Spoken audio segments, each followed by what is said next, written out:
ایک بات پڑھ رہا تھا، قبرستان کے اندر ایک 10 سال کا بچہ بیٹھا، گلے کے اندر بستہ ڈالا، سکول کی وردی پہنی ہوئی، اور قبر پر بار بار ہاتھ مار رہا تھا اور کہہ رہا تھا ابا اٹھ، ابا اٹھ، استاد جی نے کہا ہے کل یا ابا کو لے کے آنا یا فیس لے کے آنا۔ اب بتا میں ابا کہاں سے لاؤں، فیس کہاں سے لاؤں؟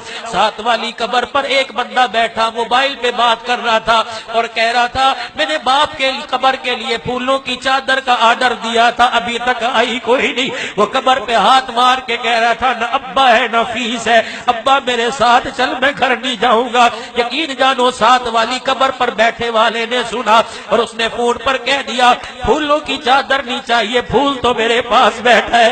اس نے جیب سے پھولوں کی چادر کے پیسے نکال دیے اور نکال کے اس یتیم کے ہاتھ میں دے کے سر پہ ہاتھ پھیر دیا۔ انہوں نے کہا بیٹے ابا نہیں آئے گا، ابا نے فیس بھجوا دی ہے، جا جا کے اپنی فیس کا انتظام کر۔ جام پور میں پتہ نہیں کتنے ایسے گھر ہوں گے جن کی ماؤں نے اسکول چھڑوا دیے، جن کی ماؤں نے قرآن کی تعلیم چھڑوا دی اور کہہ دیا بیٹے گزارا نہیں ہوتا، تیری تعلیم ایک طرف ہے لیکن بہنوں کی عزت کا مسئلہ ہے۔ اللہ کی قسم اس 10 سال کے بچے سے پوچھ ابا کہاں ہے جس نے موٹر سائیکل کے تیل میں اپنے ہاتھ کالے کر رکھے ہیں؟ اس 12 سال کے بچے سے پوچھ تیرا 12 سال کا اے سی کی ہوا سے نہیں نکلتا۔ اللہ کی قسم یہ سارا دن ٹریکٹر ٹرالی کی دکان پر مالک کی جھڑکیاں کھا رہا ہے، کبھی چائے لا رہا ہے، کبھی روڈ پہ جھاڑو دے کے پانی چھڑک رہا ہے۔ اس کے سر پہ ہاتھ رکھ، اے بیٹے تجھے یہاں تک کون سی نوبت لے کے آئی؟ وہ کہے گا بابو جو وردیاں پہن کے جا رہے ہیں ان کا ابا گھر میں موجود ہے، میرا ابا قبر میں موجود ہے، میں اس لیے یہاں کام کر رہا ہوں۔ یقین جانو میرے بابو کبھی ان کے لیے تو التزام کر کے دیکھ، رب کعبہ کی قسم ہے اپنوں کو تو فروٹ روزانہ کھلاتے ہو، اس یتیم کی جھولی میں فروٹ ڈال کے دیکھ اللہ جنت کے میووں کا تیرے لیے انتظام کر دے گا۔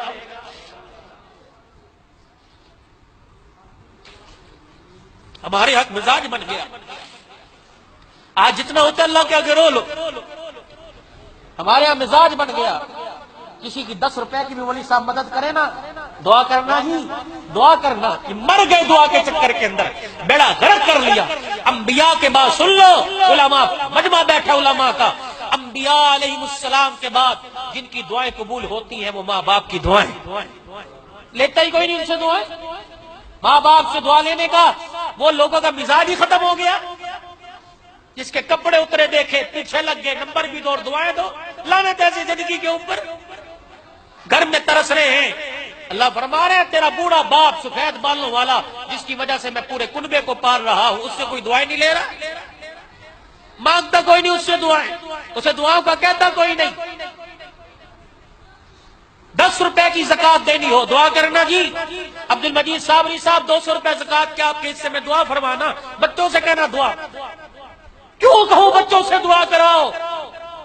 ٹھیک ہے دعا ایک سنت عمل ہے، الدعاء مخ العبادہ، مغز عبادت کا، میں کیوں کرواؤں؟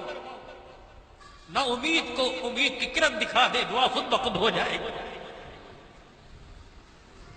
بیوہ کی سر کی چادر اترے دیکھے اس کے سر پہ چادر ڈال دے، دعا خود بخود ہو جائے۔ یتیم کو روتا دیکھا اس کی جیب میں 10 روپے ڈال کے اسے ہنستا دیکھ، دعا خود بخود ہو جائے۔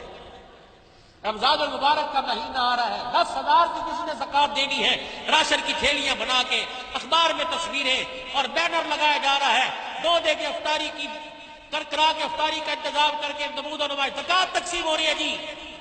اتنے دیر تیرا گندا مال کو پاک کرنے کے لیے اللہ نے تجھے ایک بہانہ دیا ہے، اس پر کیا احسان ہے؟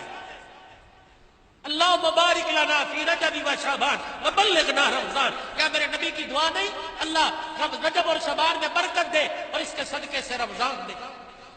تم خوب جانتے ہو تمہارے محلے میں بیوائیں کیسے زندگی گزار رہی ہیں، تم خوب جانتے ہو سفید جوڑا پہن کے روزانہ گھر سے نکلتا ہے، اس کے ہاتھ اور دیکھ کہ اس کی کھال بھی چپک گئی ہے، تجھے اس کے چہرے سے نظر نہیں آتا، اسے 24 گھنٹے میں ایک مرتبہ بھی روٹی نہیں ملتی،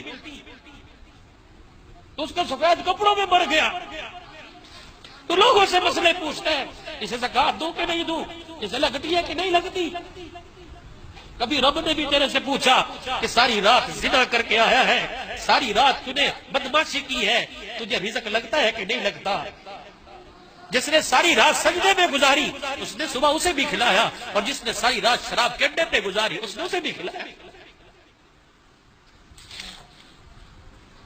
رمضان المبارک آ رہا ہے، پتہ نہیں کس کس گھر میں یتیم ہوگی۔ اللہ ابا ہوتا تو ہم بھی گوشت روزانہ پکا کے افطاری کا انتظام کرتے۔ اللہ یا تو دال کا انتظام کوئی نہیں، ان یتیموں کے گھر کے اندر، اس بیوہ کے گھر کے اندر مہینے کا راشن پہنچا۔ اللہ کی قسم دعا کے لیے تجھے مسجدوں میں کہنے کی ضرورت نہیں، تجھے شب قدر میں دعا کرنے کی ضرورت نہیں پڑے گی۔ روزانہ جب یتیم افطاری تیرے مال سے کریں گے، عرش عظیم خود بخود ہلے گا، دعائیں خود بخود ہونے لگ جائیں گی۔ چپکے سے راشن کی تھیلی لے کے بیوہ کے دروازے پہ رکھ اور دروازہ بجا دے اور وہاں سے نکل آ، تاکہ یتیم تجھے دیکھ کر روزانہ تجھے سلام نہ کرے۔ لکھ دے اور دے آ، دروازہ کھلے گا، تھیلا پڑا دیکھے گا، اے اللہ کون دے گیا؟ اللہ فرمائے کہ میرے بندوں میں سے دے گیا۔ اے اللہ جس نے مجھے دیا اس کی نسلوں کی رزق کا انتظام کر دے۔ ایک مہینے پہ اللہ نسلوں کے رزق کا، ایک وقت کی روٹی پہ نسلوں کے رزق کا انتظام، یہ نیکی ہے، یہ نیکی ہے۔ باپ مر گیا دوسرے دن 4 دے کے پکا کے مجمع، یہ کوئی نیکی ہے؟ یہ نیکی نہیں ہے۔ ٹھیک ہے یہ نیکی ہوگی اپنی جگہ، باپ مر گیا، پتہ نہیں اس علاقوں میں کتنے علاقے ایسے ہیں جہاں اتنے بچے پانی کا مٹکا اٹھا کے 2 میل مٹکا بھرنے جاتے ہیں۔ وہ موٹر لگوا، وہ کنواں کھدوا دے، پھر تجھے دعا کی کہنے کی ضرورت نہیں پڑے گی۔ گرمی کے موسم میں پانی گلاس، یہ پانی اندر جائے گا، اتڑیاں ٹھرے گی، عرش عظیم سے خود ہدایت کے فیصلے ہو جائیں گے۔ عید کا دن ہے، آئے گا، کسی یتیم کو کپڑے بنوا دینا، کسی مدرسے کے طالب علم کو کپڑے بنوا دینا، بیوہ بہن کے گھر کو آباد کر دینا۔ اس لوگوں کو شرم ہی نہیں آتی۔ بیوہ بہن کو کہتے ہیں زکوٰۃ کے پیسے رکھ لے، تو یہ زکوٰۃ کے علاوہ بیوہ بہن کو اور پیسے دینے آتے ہی نہیں۔